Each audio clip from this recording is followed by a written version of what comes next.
자, 탈북어민 강제 북송 사건과 관련해서 노영민 전 대통령 비서실장 검찰에 출석을 했고 조금 전에 소환 조사가 끝난 것으로 전해지고 있습니다. 그러니까 이게 지금 핵심 내용은 저희가 오랫동안 주고 공방을 해왔습니다. 그런데 지금 이제 검찰이 본격적으로 수사를 시작했고 소환을 했다라는 것은 거의 이제 기소 직전이라고 볼 수 있는 단계라고 볼 수 있거든요. 근데 이제 예. 이 부분도 이미 이제 그 고발이 된 지가 3개월이 예. 진행이 됐고요. 그러면 검찰도 내사를 통해서나 관련된 그 증거 자료나 관련된 관련자들의 진술을 확보해놓은 상태라고 봅니다. 네. 이미 이 사건 관련해서도 김현철 전 통일부 장관이나 당시 통일부 차관도 다 소환해서 조사를 했어요.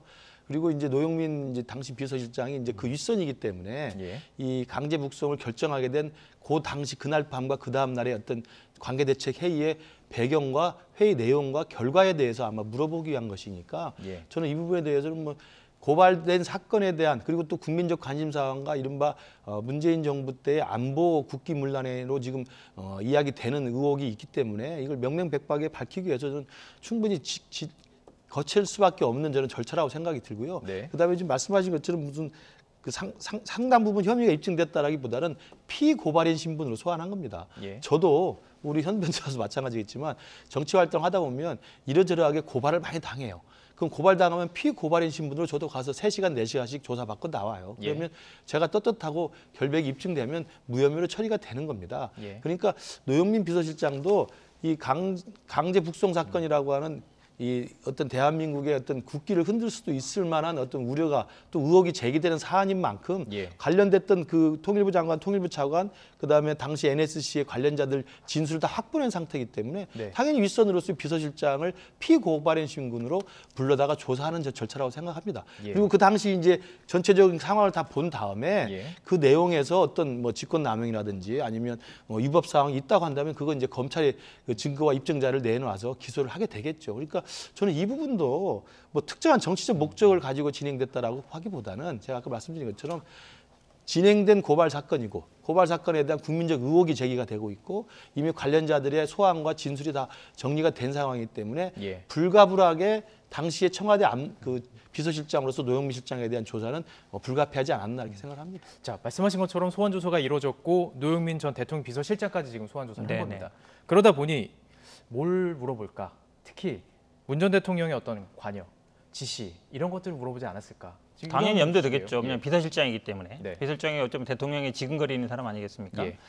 정치적 목적 당연히 있죠. 뭐 저도 뭐 여기 YTN 나와서 발언한 것 때문에 뭐 국민의힘에 고발을 당했습니다만 이제 방송이 나와서 이제 고발하는 거 좀 다르죠. 왜냐하면 윤석열 대통령이 딱 어느 정도 이미 가이드라인을 제시했거든요. 문제 예. 있다라고 예. 했기 때문에 당연히 이제 아마 뭐 기소라든지 구속 영장 청구를 염두에 둔 것일 수밖에 없고. 근데 문제는 이거죠. 당시에 이혜원 정보위원장, 끔찍한 일이다. 이런 사람들이 같이 국민이랑 살면 정말 위협적이다 이런 얘기 했었거든요. 예. 김무성 의원도 이런 흉측한 놈들 국민의 뇌로 받아들여도 되겠느냐 이런 얘기 했었습니다. 예, 그러니까 강제 당시에 이미 북송들이, 예. 그 서류 다 보고서 그런 얘기 했었는데 지금 와서 이제 결론을 완전히 뒤집는 거잖아요. 흉악범도 아니고 뭐 인권도 보호해야 되고 그다음에 원하지 않았다는 건데 네. 그 당시에 이혜원 의원이나 그러면 김무성 의원은 뭘 보고 얘기했는지 다 자료 보고 얘기한 거 아닙니까? 예. 이거는 서해 피격도 똑같아요.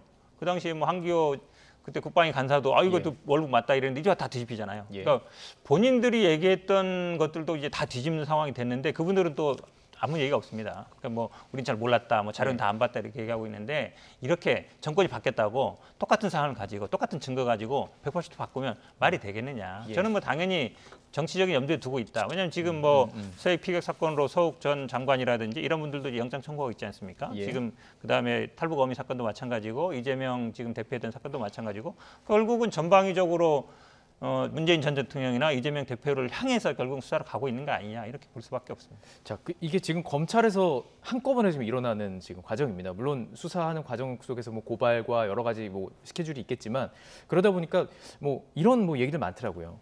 개인 비리로 이재명 대표를 잡고 이 북성 그리고 이 피격 문제로 문재인 전 대통령을 잡으려고 하는 의도가 아니냐 이렇게 좀 분석한 사람들이 있어요.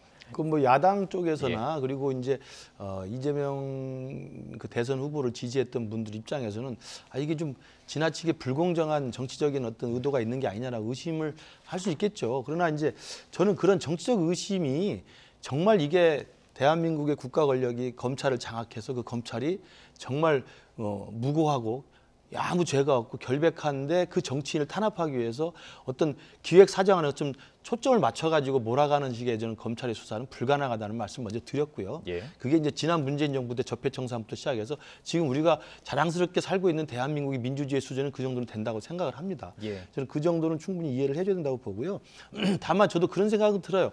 정권이 바뀔 때마다 지난 정부 때 했던 일들이 다시 어떤 식으로든 수면 위에 올라와서 그 사건에 대한 잘잘못을 따지게 되고 범죄 혐의가 입증되면 다시 또 기소를 하고 재판을 하고 유죄 판결 내려서 감옥을 살고 저는 이런 것들이 과연 계속 되풀이되는 것이 한국 정치 발전에 바람직하냐에 대해서는 저도 정치학자의 한 사람으로서 예. 바람직하지 않다는 생각을 합니다. 그러나 예. 어찌됐든 간에 지금 문재인 정부 때 나왔던 이 서해 공무원 피격 사건하고 이 탈북어민 강제 북송 사건은 대한민국의 국기와 관련된 안보 문란 사건입니다. 만약에 예. 사실이라면. 예. 그렇기 때문에 이것은 실제로 그 부분이 일어나지 않았다고 한다면 일어나지 않았다는 것을 밝히기 위해서라도 어쨌든 깨끗하게 깔끔하게 정리를 해야 되는 것이고요. 네. 만약에 정말 위법한 사실이 있어서 실제로 탈북 의사가 강하게 네네. 있었음에도 불구하고 강제로 북송한 게 맞다고 한다면 이건 처벌을 받아야 되는 사안입니다. 예. 저는 그런 면에서 명명백백하게 투명하게 공정하게 엄정하게 검찰이 수사를 좀 지켜봐야 된다고 보고요. 예. 이 부분과는 좀 다른 게 이재명 대표에 대해서는 이재명 대표 사법 리스크는 개인 비리와 관련된 의혹들입니다. 이건 좀 다른 것이죠. 그래서 이재명 대표가 안고 있는 여러 가지 사법 리스크는 개인이 성남시장과 경기도지사 있을 때 당시에 관련된 의혹들이기 때문에 그것대로 예. 이재명 대표 개인이 알아서 돌파해야 될 문제라고 생각하고 그러나 문재인 정부 때 있었던 두 가지 안보 문란 사건에 대해서는 검찰이 수사를 하고 있는 만큼 저는 이게 검찰도 털어도 안 나오면 끝까지 가겠습니까? 저는 오히려 무혐의로 입증이 될 수도 있는 사안이기 때문에 예. 저는 민주당 측에서도 조금 더 대범하게 대승적으로 이 부분에 예. 대해서 좀 받아들였으면 좋겠다고 생각합니다. 예. 결국 이제 수사란 건 결국 형평성인데요. 지금 뭐 이재명 대표 관련 거는 뭐 200군데 이상도 압수수색하고 있는데 뭐 김건희 뭐 주가 조작이라는데 학력 경력 압수수색했다는 얘기 들은 적 없잖아요. 지금 지난번에 조국 전 장관께서도 마찬가지 막 100군데 이상 압수수색하는데 예. 다른 건 안 하거든요. 예. 그러니까 똑같은 잣대를 들여야 되는데 그렇지 않다는 거죠. 예. 저는 아마 윤석열 정부에서 할 줄 아는 게 결국은 수사 감사밖에 없다. 감사원 동원해서 이거 다 감사하고 지금 뭐 5년치 7천 명에 대해서 다 뭐 열차 그 탑승 내역까지 하라는 예. 거잖아요. 이런 예. 감사가 없었어요. 예. 그다음에 지금 검찰도 마찬가지죠. 결국은 뭐 지금 경제도 어렵고 남북 대치 상황이고 굉장히 어려운데 할 줄 아는 거 수사밖에 없지 않느냐. 이런 얘기 안 나올 수 없는 상황이고 하필이면 왜 그러면 전 정부 민주당 인사들과 이걸 향하느냐. 똑같은 기준을 그러면은 윤석열 대통령 본인이나 장모나 부인한테는 왜 그렇게 안 하느냐. 거기에서 결국 문제가 있는 겁니다. 그러니까 예. 지금 말씀하신 것처럼 끝까지 다 털어서 뭐 죄 나오게 그게 왜 특정 인사에만 관영되고 특정 진영에만 관영되는 거죠? 왜 이쪽엔 그런 기준이 적용 안 되는 거죠? 똑같은 규모로 수사를 그렇죠. 해야 되는데 똑같이 예. 적용해야 되는데 그렇지 않고 있기 때문에 문제인 거죠. 예. 자, 그렇다면 이제 좀 미래 얘기를 좀 해보고 싶습니다. 지금 이 수사가 결국에는 민주당에는 어떤 역할을 미치게 될 것인가라는 부분이에요. 왜냐하면 지금 민주당에서 살짝 좀 파이로면 들리는 게 사실입니다. 전재수 의원의 발언이라든지 그것에 대한 또 안민석 의원의 대응, 또 조홍천 의원의 대응 이런 부분 때문에 물론 이제 질문 또 드리겠습니다. 민주당 차원에서도 옆에서 볼 때 어떻게 보셨습니까?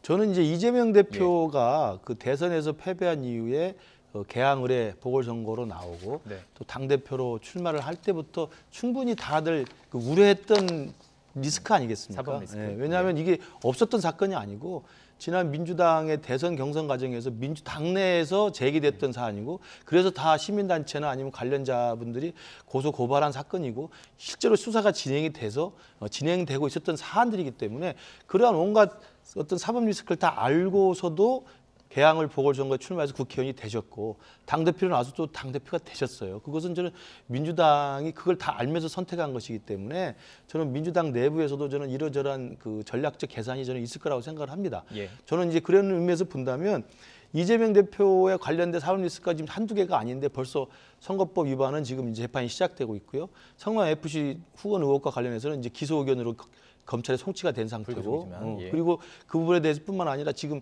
이번에 정진상 실장하고 이 김용 대변인까지 만약에 연루가 돼서 혐의가 드러나게 된다면 정진상 실장 얘기는 아직 예, 없습니다. 성남 FC와 관련돼서 이제 성남 FC. 공모한 걸로 예, 이제 예, 적시가 예, 돼 있기 예, 때문에 예. 그렇게 된다고 한다면 이재명 대표 개인으로서는 저는 당당하게 정말 결백하고 아무 잘못이 없고 입증할 수 있다고 생각한다면 수사에 저는 당당하게 임해서 또 이재명 대표는 지금까지 그런 오뚜기처럼 그렇게 많이 겪어왔잖아요. 예. 그 자기가 제기되는 여러 가지 정치적 사안에 대해서도 결국 유죄로 판결 받았다가 또 대법원 가서 무죄 판결도 받아서 또 어떻게 좀 살아왔고 그렇기 때문에 여러 가지 의혹들에 대해서는 저는 이재명 대표답게 더 당당하게 저는 수사에 임하는 게 맞고요. 아까 현 변호사가 말씀하신 공정성 의혹은 제기할 수 있다고 봐요. 왜 다른 쪽은 안 하느냐 뭐 이야기할 수 있다고 보는데 김건희 씨에 대해서 수사 다 해서 결론 다 냈고 뭐 무혐의하고 불송치 정리했고요. 그 심지어는 그 윤석열 대통령의 장모 같은 경우는 재판 받아가지고 사실 유죄 판결도 받고 그러지 않았습니까? 다 받았습니다. 이제 그 내용에 대해서 불충분한다고 하니까 할 말은 없는 거지만 내용들에 대해서 공정하지 않다고 문제 제기는 할 수 있습니다만 그것이 이재명 대표에 대한 여러 가지 의혹들에 대한 검찰의 공정한 수사를 내가 거부하겠다. 이걸 받아서는 안 된다. 이거 정치 탄압이다. 이렇게 몰아가기는 저는 과도하다고 봅니다. 지금 민주당 안의 분위기는 어때요? 지금 이재명 대표를 향한 분위기는 좀 어떻습니까? 뭐 사실은 이번에 뭐 이 방산주 논란은 제가 보기에 그 큰 문제는 아닌 것 같고요. 근데 이제 좀 반박을 하면 이번에 아마 국민들은 저는 알 거라고 봐요. 왜냐하면 사실 뉴욕 방문했을 때 모든 국민들은 이게 비속어 논란이다라고 생각했어요. 근데 윤석열 대통령이 이걸 어떻게 몰아갔냐면 자막 조작이다 이렇게 몰아갔거든요. 예전에 우리 고발 사주 나왔을 때도 마찬가지예요.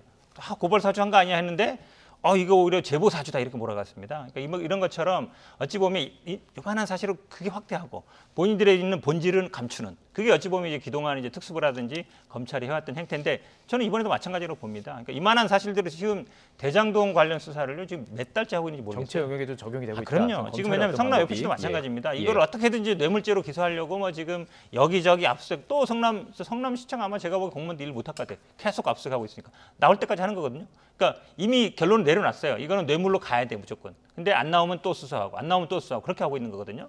그러면 그 기준이 왜 다른 데 적용 안 됐냐는 거예요. 그러니까 저는 아마 국민들이 이번에 그 비속어와 이거를 대하는 자세를 보면서 검찰이 이거 사건을 어떻게 뒤집는지를 딱 저는 이제 보였다고 봐요. 그 뒤집을 시도하는 거거든요. 물론 그때는 전 국민이 다 테이프를 들었기 때문에 그거를 이제 어찌 보면 뭐 아무리 이게 뭐 자막 조작을 해봐야 믿는 사람은 소수인데 검찰에서는 그렇지 않습니다. 왜냐하면 모든 증거를 다 보여주는 게 아니거든요. 그렇게 본다 그러면 이 판을 자꾸 바꾸려고 하는데 결론을 내려놓고 하지 마시고 하나에 가지고 수사를 해서 안 나오면 그걸로 끊치면 돼요. 나올 때까지 계속 하지 마시라라고 말씀드리고 싶습니다. 민주당 질문을 드렸더니 이제 또 하시고 싶은 말씀하셨는데 아직 분위기는 뭐 어떻습니까? 지금 잠깐 핸드폰 이거에 대해서는 당연히 뭐 지금 일단은 국정감사는 일단 중단할 것 같고요. 제가 보는 민주당이 조금 더 강하게 나가야 된다 봅니다. 지금 말씀하신 그 부분에 대해서 할 것 같은데요. 뭐 그렇죠. 예산이라든지 아마 뭐, 사실은 이렇게 된 상황에서 예를 들어서 뭐 법안이라든지 예산하는 게 뭐 의미가 있겠습니까? 사실은 지난번에 특검법 발의할 때도 좀 세게 해라. 지난번에 김성태 의원은 뭐 단식도 하고 뭐 어찌 보면 폭행도 당하면서 소수 야당이 했거든요. 근데 민주당은 지금 169석이나 있는데 특검법 하나 제대로 못 하고 있어요. 이거에 대해서 지지자들이 뭐 맨날 그냥 앉아서 특검 안 되면 끝 이렇게 하지 말고 조금 더 세게 해라는 얘기가 있는데 아마 이번에는 제가 보기에는 좀 그런 계기가 될 것 같습니다. 그렇군요. 만약 그렇게 되면 정말 그냥 국회는 멈춤 이 상태일 가능성이 있겠네요. 뭐 오늘 그 김용 대변인에 대한 그 민주용은 압수수색 영장을 놓고 지금 이제 국정감사가 중단이 됐기 때문에 만약 이재명 대표에 대한 어떤 사법적 의혹에 대해서 검찰 수사가 속도를 내고 관련돼서 지금 김용 대변인 이야기 나왔습니다만 추측근들이 혐의가 드러나고 만약에 그 윗선으로서 이재명 대표까지 겨냥이 된다고 한다면 당연히 뭐 민주당으로서는 뭐 옥새 작전을 할 수도 있겠죠. 그러나 그것은 그렇게 바라보는 국민들과 또 그렇게 해야겠다는 민주당 지도부의 생각이고요. 저는 아까 말씀드린 것처럼 당대표로 나와서 그런 온갖 사법 리스크에도 불구하고 그렇게 정면 돌파를 택했던 이재명 대표와 민주당이 저는 겪어야 될, 감수해야 될 저는 몫이라고 생각합니다. 어차피 지나가야 될 일이었다. 당연하죠. 그럼 그 부분에 대해서 그러면 좀 민주당 내에서는 다른 생각 없겠느냐. 저는 당연히 민주당 내에서는 정말 이것들이 처음에는 야당 탄압이라고 하고 공정성을 제시할 수 있지만 공정성에 대한 시비를 제시함에도 불구하고 어찌됐든 간에 제가 계속 예를 듭니다만 같이 우리 현 변호사님하고 저하고 같이 횡단보도를 무단 횡단했어요. 근데 저는 걸렸고 이 현 변호사님은 안 걸렸어요. 그러면 경찰이 저를 단속했을 때 저 사람은 단속을 왜 안 하냐고 제가 거부하면서 그 과태료를 안 낼 수는 없는 거 아니겠습니까?